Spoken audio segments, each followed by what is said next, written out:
નમસ્કાર વિદ્યાર્થી મિત્રો, ગયા ભાગની અંદર આપણે ધોરણ 10 વિષય સામાજિક વિજ્ઞાનનો પહેલો પાઠ ભારતનો વારસો જોયો હતો.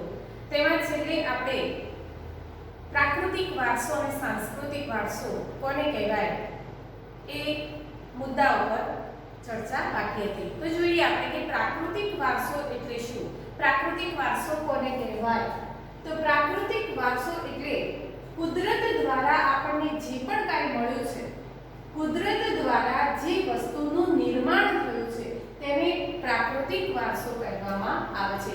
પ્રકૃતિ એટલે કે કુદરત, કુદરતે જે વસ્તુ બનાવેલી છે, કુદરત દ્વારા જે વસ્તુનું નિર્માણ થયું છે તેને પ્રાકૃતિક વારસો કહેવામાં આવે છે. ઉદાહરણ તરીકે આપણે જોઈએ કે પ્રાકૃતિક વારસાની અંદર કઈ કઈ વસ્તુઓનો સમાવેશ થાય છે. તો પર્વતો, નદીઓ, જંગલો, ભૂમિ દ્રશ્યો, ઝરણા, સાગરો, ઋતુઓ વગેરે ઘણું બધું.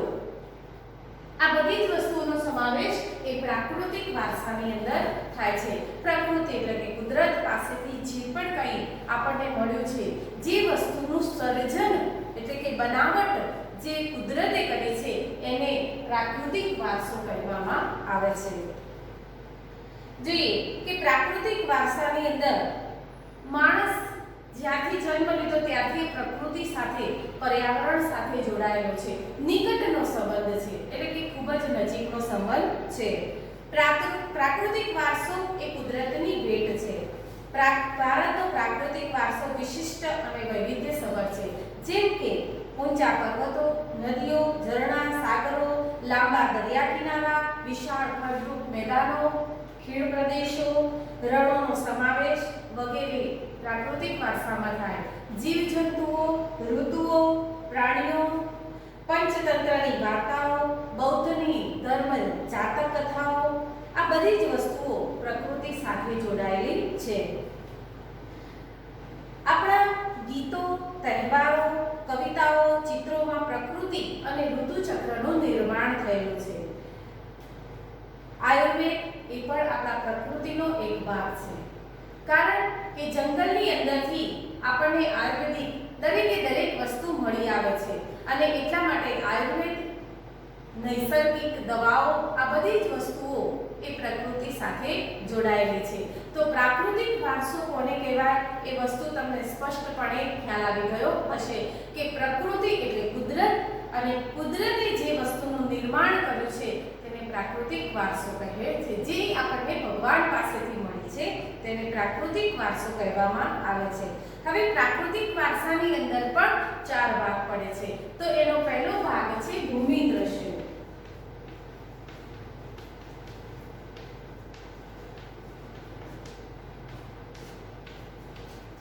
ભૂમિ દ્રશ્યો તો પ્રાકૃતિક વારસાની અંદર પહેલો એનો ભાગ છે ભૂમિ દ્રશ્યો. ભૂમિ એટલે જમીન. જમીન દરેક જગ્યાએ જુદા જુદા પ્રકારની છે. કોઈ જગ્યાએ જમીન એ ખીણ સ્વરૂપે છે, તો કોઈ જગ્યાએ જમીન એ પર્વત સ્વરૂપે છે, તો કોઈ જગ્યાએ જમીન એ વિશાળ મેદાન સ્વરૂપે આપણને જોવા મળે છે. તો આ જમીન એટલે કે આપણી ભૂમિ, તો ભૂમિના જે અલગ અલગ આકારો છે એને ભૂમિ દ્રશ્યો એવું કહેવામાં આવે છે. ભૂમિ આકારો દ્વારા અનેક ભૂમિ દ્રશ્યોનું સર્જન થાય છે. દાખલા તરીકે હિમાલય પર્વત એ ભૂમિ આકાર છે. એનું પહેલું ઉદાહરણ શું છે તો હિમાલય પર્વત. તો કે હિમાલય પર્વતનું નિર્માણ કઈ રીતે થયું તો કે જે તે સમયે હજારો લાખો વર્ષ પહેલા કોઈ કુદરતી હોનારત થઈ હશે, એટલે કે ભૂકંપ થયો હશે કે કોઈ પણ કુદરતી ઘટના બની હશે. ત્યારે આપણે હંમેશા કહીએ છીએ કે જ્યારે કુદરતી હોનારત થતી હોય ત્યાં જળ હોય ત્યાં સ્થળ બને છે અને સ્થળ હોય ત્યાં જળ બની જાય છે. તો કોઈ જગ્યાએ જ્યારે આવી કુદરતી ઘટનાઓ, હોનારતો બને છે, ભૂકંપ થાય છે, એ વખતે જમીનનો કોઈ ભાગ ઉપસી આવે છે તો જમીનનો કોઈ ભાગ પેટાળમાં નીચે જતો રહે છે. તો એવી જ રીતે હિમાલય પર્વતનું નિર્માણ પણ આ રીતે જ થયું છે.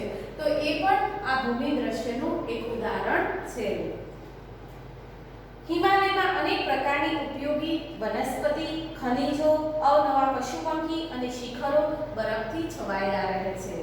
તેનાથી મોટી નદીઓ બારેમાસ ભરપૂર પાણીથી સમૃદ્ધ રહે છે. તેનાથી એટલે એટલે કે હિમાલય પર્વતથી. હિમાલય પર્વતથી મોટામાં મોટી નદીઓ 12 માસ વહેતી રહે છે. ભરપૂર પાણીથી એ વહેતી રહે છે. દાખલા તરીકે ગંગા. તો ગંગા એ હિમાલયમાંથી નીકળે છે અને ગંગામાં 12 માસ પાણી વહ્યા કરતું હોય છે. એ કોની દેન છે? તો એ ભૂમિદ્રશ્યોમાં હિમાલય પર્વતની ગિરિમાળાઓની દેન છે. તરાઈના જંગલો પણ ત્યાં આવેલા છે.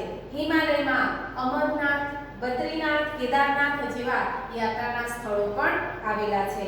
નંદા દેવી જેવા શિખરો પણ આવેલા છે. ભારત માટે હિમાલયનું ઘણું મહત્વ છે અને એટલા જ માટે આપણે કહીએ છીએ કે હિમાલય એ ભારતનો રખેવાળ છે. એ ભારતની ચોટી છે કે હિમાલય એ આખા ભારતનું રક્ષણ કરે છે.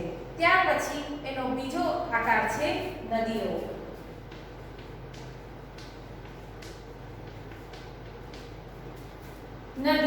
નદીઓ એ આપણા પ્રકૃતિની અંદર હંમેશા માણસ નદીઓને એ માતા તરીકે પૂજે છે. લોક માતા તરીકે આપણે નદીઓને નામ આપ્યું છે પવિત્ર નદીઓ. કારણ કે નદીઓના પાણીથી આપણા જીવન જરૂરિયાતની દરેક ચીજ વસ્તુઓ પૂર્ણ થાય છે, સંતોષાય છે. એટલા માટે હંમેશા ભારતની પ્રજા એ પ્રકૃતિ પ્રેમી રહી છે. એ ધર્મને આગળ રાખી અને ચાલવાવાળી પ્રજા છે. એટલા માટે નદીઓ પાસેથી આપણને ભરપૂર પાણી મળે છે, જળ મળે છે અને એમ કહેવાય કે જળ એ જ જીવન. પાણી વગર મનુષ્યનું જીવન શક્ય નથી. એટલે આપણે નદીઓને લોક માતા તરીકે પૂજીએ છીએ. ગંગા, યમુના, સરસ્વતી આવી પવિત્ર નદીઓને આપણે માતા તરીકે પૂજીએ છીએ. પ્રાચીન કાળથી નદીઓ એ પ્રાકૃતિક માર્ગો પૂરા પાડતી રહી છે. ભારતીય સંસ્કૃતિ સિંધુ અને રાવી નદીના કિનારે એનો વિકાસ થયો છે. સિંધુ, ગંગા, યમુના, સરસ્વતી, નર્મદા, ગોદાવરી, કૃષ્ણા, કાવેરી જેવી લગભગ બધી જ નદીઓએ ભારતના લોકજીવન પર ગાઢ અસર બતાવી છે. પીવાનું પાણી, વપરાશનું પાણી, સિંચાઈનું પાણી, આ દરેક વસ્તુ, વીજળી, ખેતી, જળમાર્ગ જેવી આપણી મહત્વની જરૂરિયાતો સંતોષવામાં નદીઓનું સ્થાન અગ્રીમ છે. અગ્રીમ એટલે કે આગળ છે. આ જે બધી જ નદીઓના નામ આપણે સાંભળ્યા એ દરેક નદી આપણને જીવન જરૂરિયાતનું પાણી, સિંચાઈ માટે ખેતરમાં પાણી જોઈએ, પાક ઉગાડવા માટે તો નદીઓના પાણીનો આપણે ઉપયોગ કરીએ છીએ. વિદ્યુત મેળવવા માટે વીજળી, અત્યારે આપણે જે પંખા, એસી, કુલર આ બધી જ વસ્તુઓ જે આપણે ભોગવી રહ્યા છીએ એ કોના કારણે છે? તો નદીઓના પાણીના કારણે. પાણીમાંથી આપણે વિદ્યુતને ઉત્પન્ન કરીએ છીએ. તો પાણી દ્વારા આપણે વિદ્યુત મેળવીએ છીએ, વીજળી મેળવી શકીએ છીએ. તે પછી બીજી વસ્તુ છે કે જળમાર્ગ. તો નદીઓના પાણી દ્વારા, સમુદ્રના પાણી દ્વારા આપણે જળમાર્ગ એટલે કે એક જગ્યાએથી બીજી જગ્યાએ આપણે વસ્તુને મોકલી શકીએ છીએ. જહાજ દ્વારા, હોડી દ્વારા, સ્ટીમર દ્વારા આપણે વેપાર કરી શકીએ છીએ. એક જગ્યાએથી બીજી જગ્યાએ વસ્તુ કે વ્યક્તિનું પણ આપણે લેવડ દેવડ કરી શકીએ છીએ. તો નદીઓ આપણને આ રીતે ખૂબ જ આપણા જીવનની અંદર ઉપયોગી થાય છે અને એટલા માટે આપણે એને લોક માતા તરીકે પૂજીએ છીએ.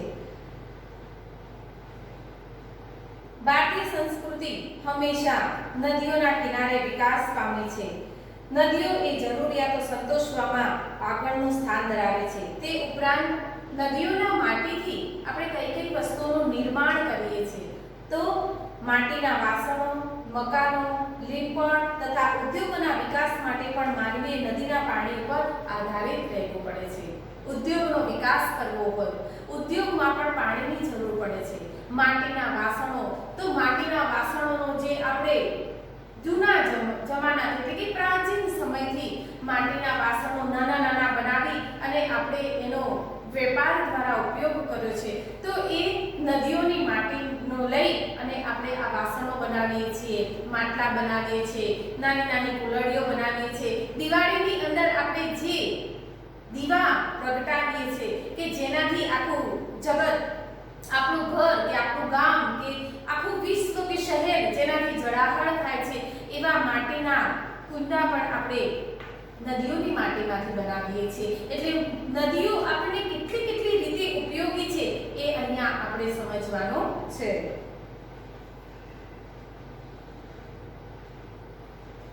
નદીના પાણી પર આધારિત રહેવું પડ્યું. આમ નદીઓએ ભારતીય પ્રજા જીવનને સમૃદ્ધ બનાવે છે. આપણી સંસ્કૃતિમાં પ્રાચીન કાળથી નદી કિનારાના ઉષા અને સંધ્યાના વિવિધ ભૂમિ દ્રશ્યો દ્વારા આપણે આનંદ મેળવીએ છીએ. ભરપૂર સૌંદર્ય અને કલા શોધ. ઉષા એટલે સવાર અને સંધ્યા એટલે સાંજ. તો સવારનું ચિત્ર નદી કિનારે પહેલા લોકો જે વખતે ઘરમાં પાણી નહોતું ત્યારે લોકો નદી કિનારે પાણી ભરવા જતા હતા. નદી કિનારે પોતાના ઢોર લઈને ચરાવવા જતા હતા.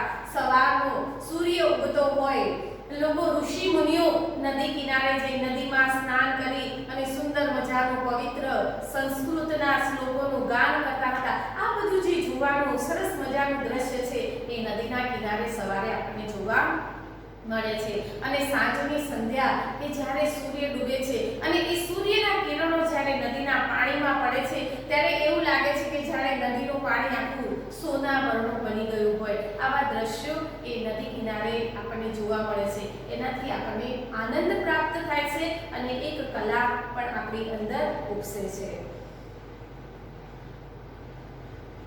અને કૌશલ્યનો વિકાસ પણ આ પ્રકૃતિના વારસામાંથી મળે છે. તેથી આપણે નદીને લોકમાતાનું બહુમાન આપવામાં આવે છે. ત્રીજો મુદ્દો છે વનસ્પતિ જીવન.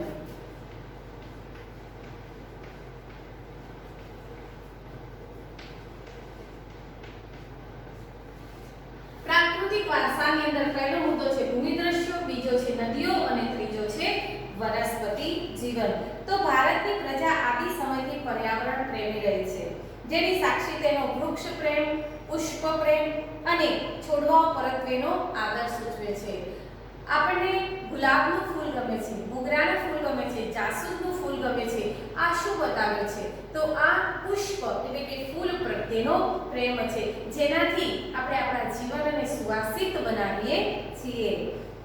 માણસ, પ્રાણી, પશુ પક્ષીના આહાર માટે વનસ્પતિ પર આધાર રાખવો પડે છે. માણસ હોય કે પ્રાણી, પશુ હોય કે પક્ષી હોય, આ દરેકે દરેક જીવને પોતાના આહાર માટે એટલે કે પોતાના ખોરાક માટે વનસ્પતિ ઉપર આધાર રાખવો પડે છે. જો વનસ્પતિ ન હોત, જંગલો ન હોત, જંગલો પાસેથી આપણને ફળ, ફળાદી આ બધું ન મળ્યું હોત તો આપણું જીવન કેવી રીતે ચાલે? આખી સાંકળ છે કે ચાહે એ તૃણાહારી પશુઓ હોય, ગાય હોય, ભેંસ હોય, એને વનસ્પતિની જરૂર પડે છે. એટલા માટે એમ કહે છે કે દરેકે દરેક જીવ એ વનસ્પતિ ઉપર આધારિત છે. ભારતમાં વડ, પીપળો અને તુલસી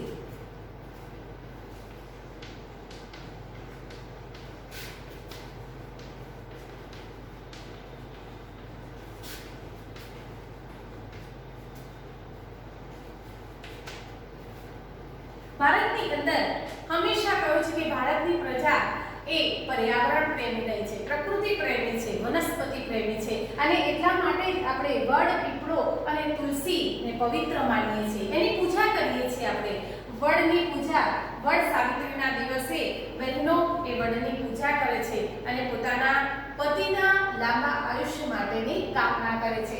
એવી જ રીતે પીપળાના વૃક્ષની અંદર ભગવાન વિષ્ણુનો વાસ છે અને આપણે પીપળાની પૂજા કરીએ છીએ. એવી જ રીતે માતા તુલસીને માતા સમાન માનીએ છીએ અને આપણે એની પૂજા કરીએ છીએ. તો આ ત્રણેય જે વૃક્ષ છે એ પવિત્રતાની નિશાની છે, પવિત્ર છે અને આપણે એની પૂજા કરીએ છીએ. અહીંયા બતાવે છે કે ભારતની પ્રજા એ હંમેશા વનસ્પતિ પ્રેમી રહી છે. ત્યાર પછી વનસ્પતિ જંગલોમાંથી શું મળે છે? તો આપણને આયુર્વેદ આપણે આગળ જ વાત કરીએ. આયુર્વેદ વનસ્પતિ હરડે, બહેડા અને આમળા.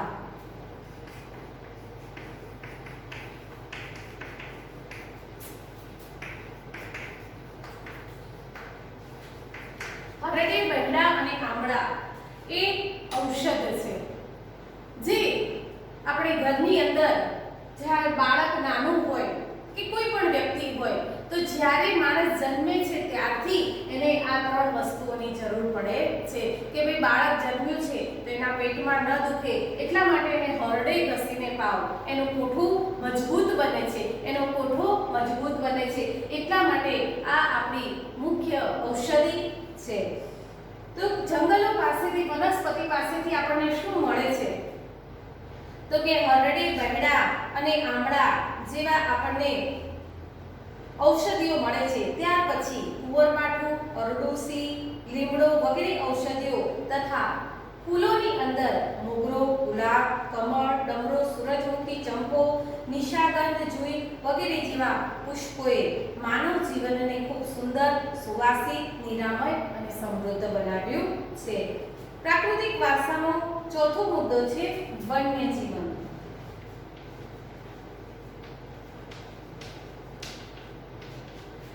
વન્ય જીવન એટલે કે વન્ય એટલે જંગલ. તો જંગલ એ આપણા જીવનની અંદર કેટલું મહત્વ ધરાવે છે? તો પ્રાચીન સમયથી ભારત દેશ પ્રકૃતિ પ્રેમી હોવાની સાથે સાથે પ્રાણી પ્રેમી પણ છે.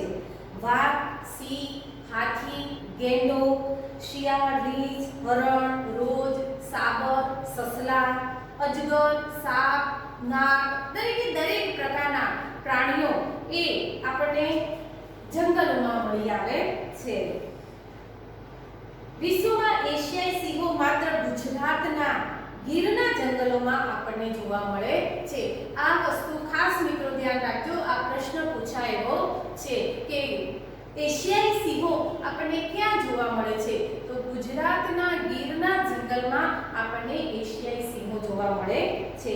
આપણી ધાર્મિક માન્યતાઓમાં લોકોએ કેટલાક વન્ય જીવોને વાઘ, મોર, મગર, ગરુડ વગેરેને દેવદેવીઓના વાહન તરીકે પણ સ્થાન આપ્યું છે. દેખો, આપણે વનસ્પતિની સાથે સાથે વન્ય જીવન એટલે કે પ્રાણી પ્રેમી પણ છીએ અને એ લોકોને બચાવવા માટે આપણે એમને ભગવાનનું વાહન બનાવી દીધું છે. તો કે ગણપતિનું વાહન કયું? તો કે ઉંદર. કાર્તિકનું વાહન કયું? તો કે મોર. પછી ખોડિયાર માતાનું વાહન કયું? તો કે મગર. એમ દરેક દેવદેવીઓના પ્રાણીઓ એમનું વાહન છે. એ આપણો અહીંયા પ્રાણી પ્રેમ બતાવે છે. બળદની આકૃતિ મૂકીને તેનું મૂલ્ય આપ્યું છે. આપણે આપણા 4 સ્તંભ, આપણી રાષ્ટ્ર મુદ્રાની અંદર જે આપણી રાષ્ટ્ર મુદ્રા છે એની અંદર 4 સિંહોની આકૃતિ મૂકી અને આપણે આ પ્રાણીઓનું મહત્વ વધાર્યું છે. ઘોડો, હાથી તથા બળદની આકૃતિએ પણ એનું મહત્વ બતાવવામાં આવ્યું છે. વળી આ વન્યજીવોની રક્ષા માટે અભયારણ્યો બનાવી તેમના જીવનની સુરક્ષા માટે કાયદા પણ ઘડેલ છે. તો પ્રાકૃતિક વારસો કોને કહેવાય? પ્રાકૃતિક વારસાની અંદર કેટલા ભાગ આવે છે? તો પ્રાકૃતિક વારસો એટલે કુદરત પાસેથી જે મળે છે તે, અને પ્રાકૃતિક વારસાની અંદર 4 ભાગ આપે છે: ભૂમિ દ્રશ્યો, નદીઓ, વનસ્પતિ જીવન અને વન્ય જીવન. હવે પછી આપણે બીજા ભાગની ચર્ચા કરીશું.